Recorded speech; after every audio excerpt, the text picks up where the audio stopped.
and welcome to our summer orientation series for families, which will include sessions every Wednesday at noon throughout the summer. And the recordings are going to be posted to our webpage and to our YouTube channel for your convenience.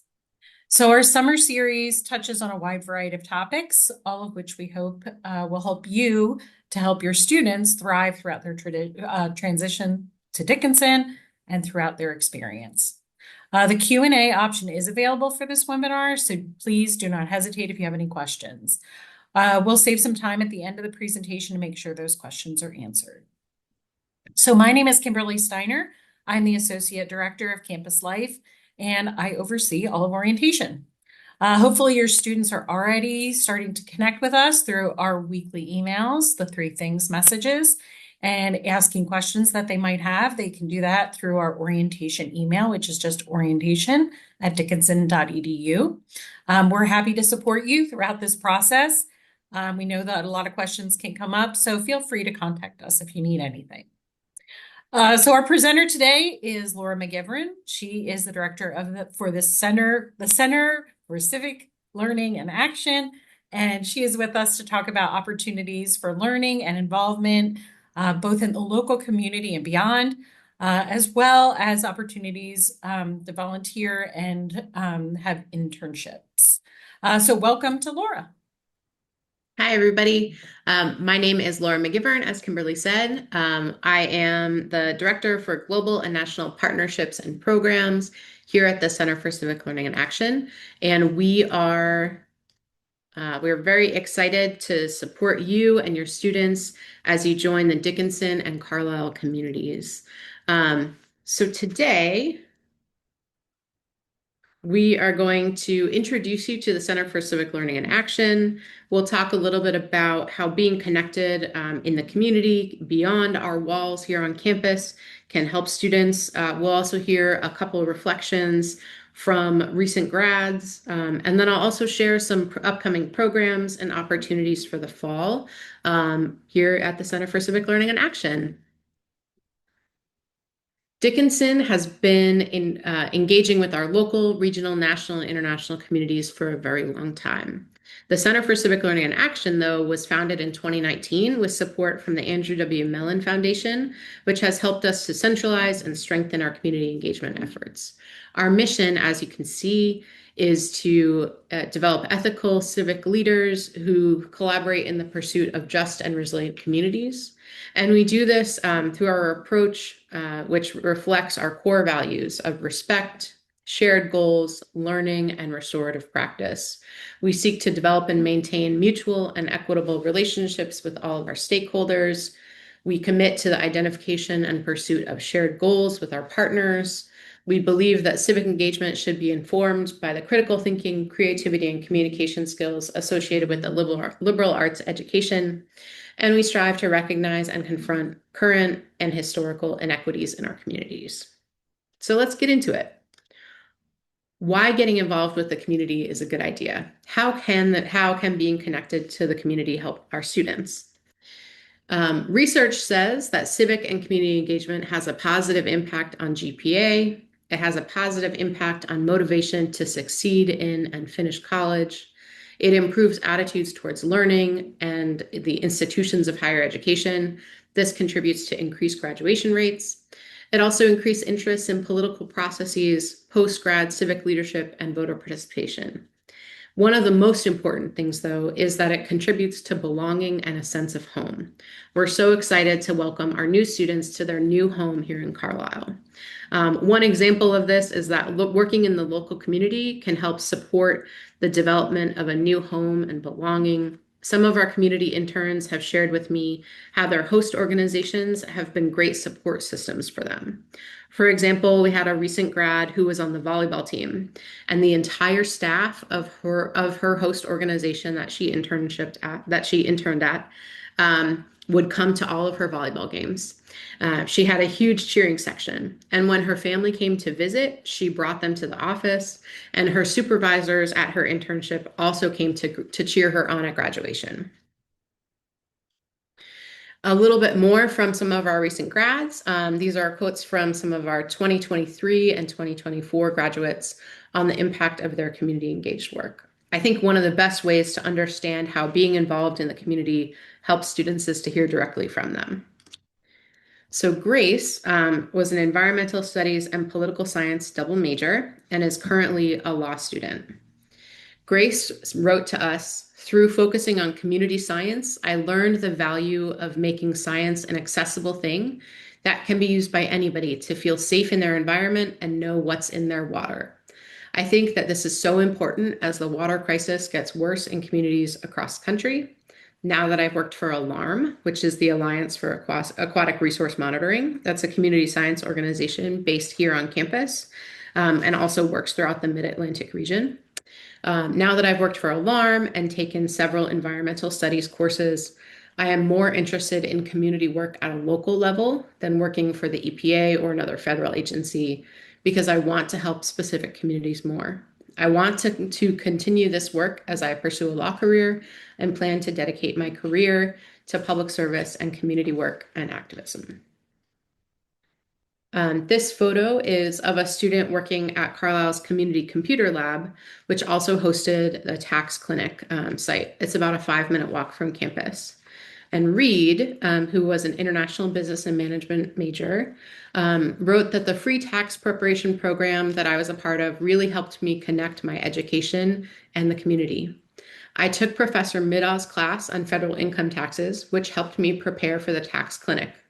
There were 2 specific clients that really stood out to me.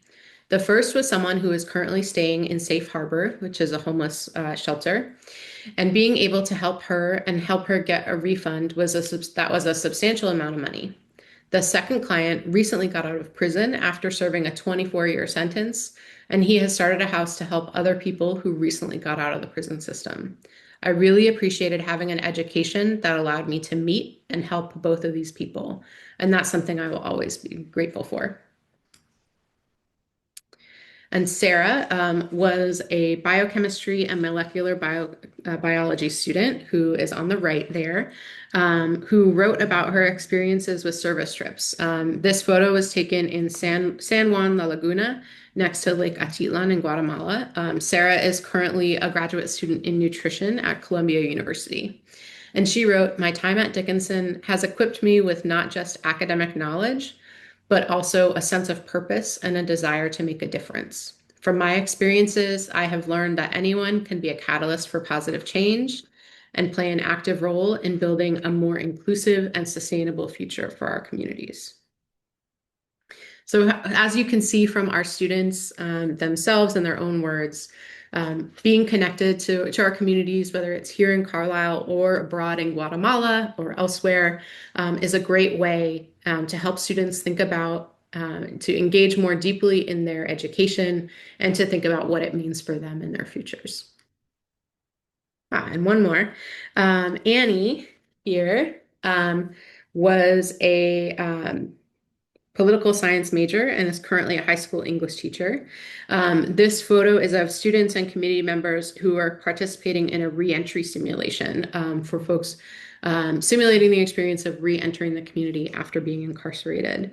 This simulation was co-sponsored by the Cumberland County Reentry Coalition and the U.S. Attorney's Office for Eastern and Middle Districts, along with CCLA. And Annie wrote, "Being a part of these programs means to listen to the people who make these communities home and to ask questions of curiosity about their stories of purpose and place. It is to facilitate collaboration for our common good. And this is largely how I see my own role in these communities and others. The practical liberal arts education that Dickinson College aims to provide has prepared me to be a lifelong learner and a student of the communities in which I live and serve." So a couple of upcoming programs or ways that students can get involved. We have a pre-orientation Explore More program coming up that is called Community Connections.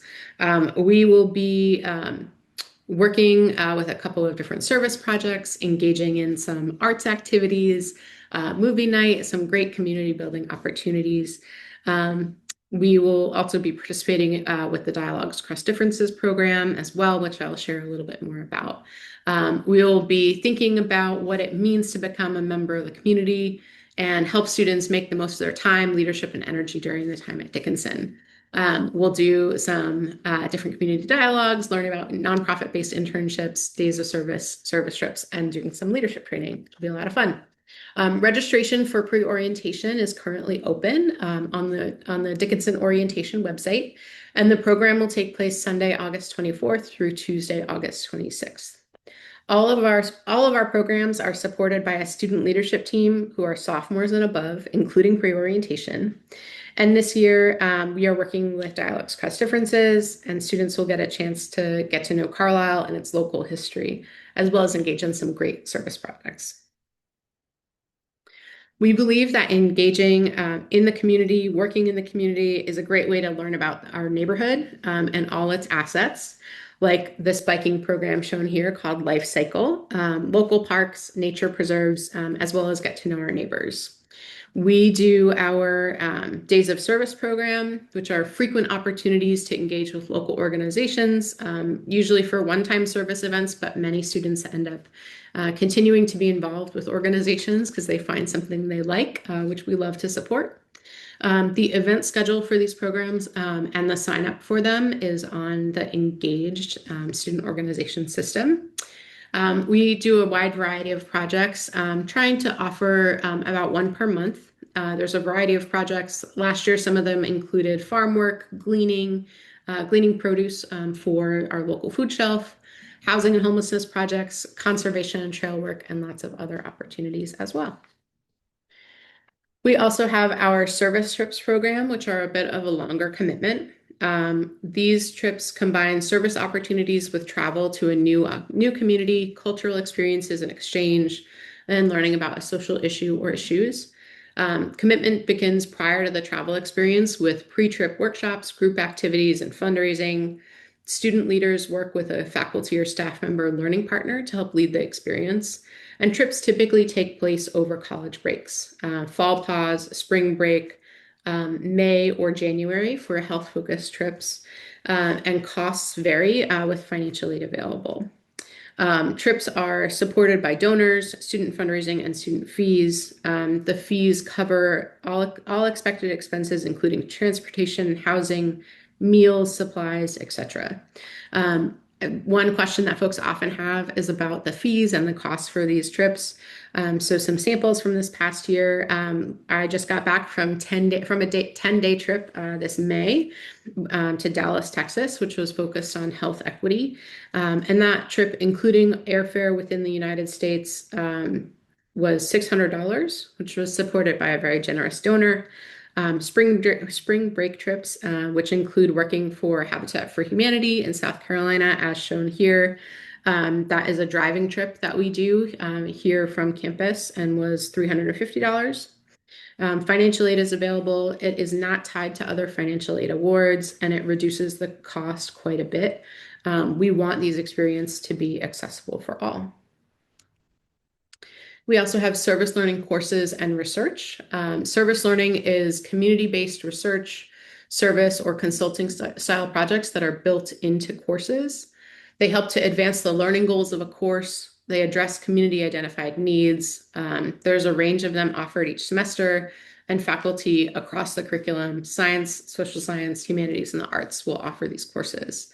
Students benefit from hands-on experience. They develop interpersonal and communication skills, and also develop meaningful relationships with community members. One example is our Spanish for the Health Professions class, which is always very popular, offered by Professor Jorge Sagastume.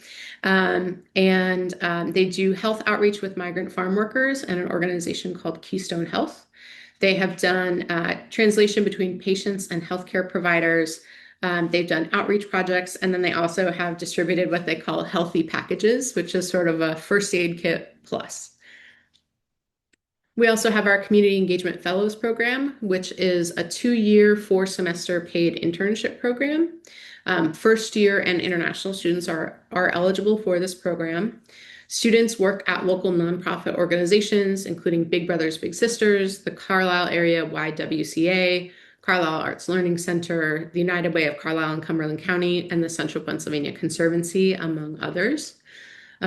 There's ongoing campus-based training and education on topics like grant writing, youth program policy, time management, along with some additional assignments every year, such as a research presentation, like our friend Michelle here, who is class of 2025, sharing her research presentation.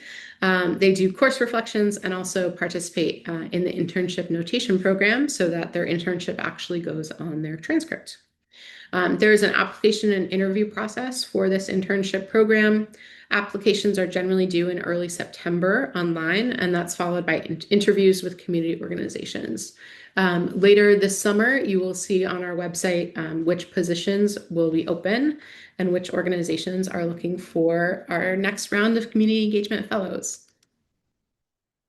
We also have our Dialogues Cross Differences program, which includes dialogue events throughout the year that are facilitated by our student dialogue associates. These are students who are trained in different dialogue techniques.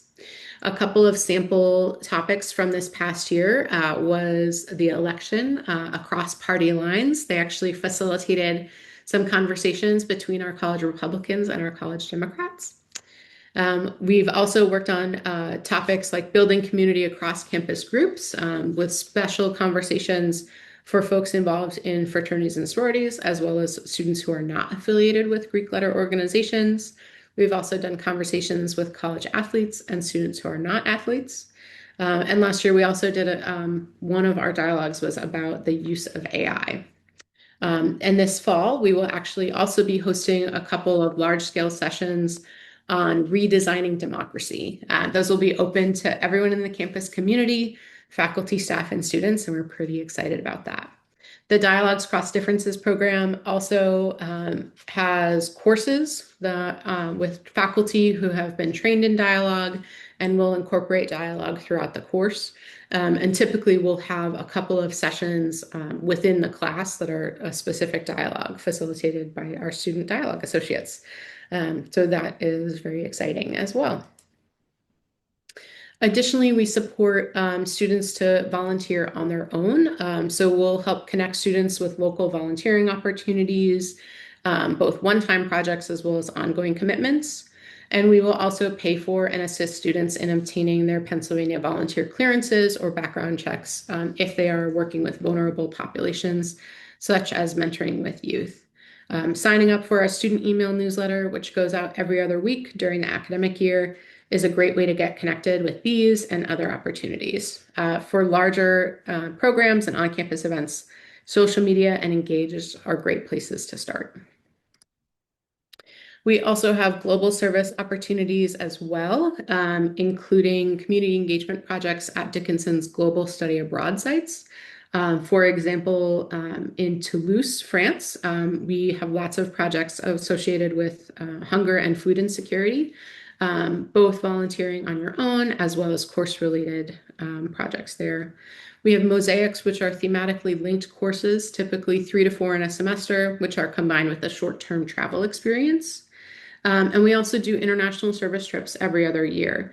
And the next one coming up will be in January 2026, where we will be partnering with Highland Indigenous communities in Guatemala again, which we're pretty excited about. We love it there. So a couple of upcoming things that I have mentioned. We have our pre-orientation community connections. We would love to see some of your students engaging in that program. Come find us at orientation and the activities fair. We will table all over the place. We will also, during Welcome Week, we'll have community engagement fellows information sessions, and then also our service trips information sessions and applications. So thanks so much. We would love to hear questions. We'll see if we have any in the chat. Looks like we don't have any questions yet, but please get in touch with us if you have any questions. Our website is dickinson.edu/CCLA. You can find us on Instagram and Facebook at Dickinson CCLA, or send us an email at engage@dickinson.edu.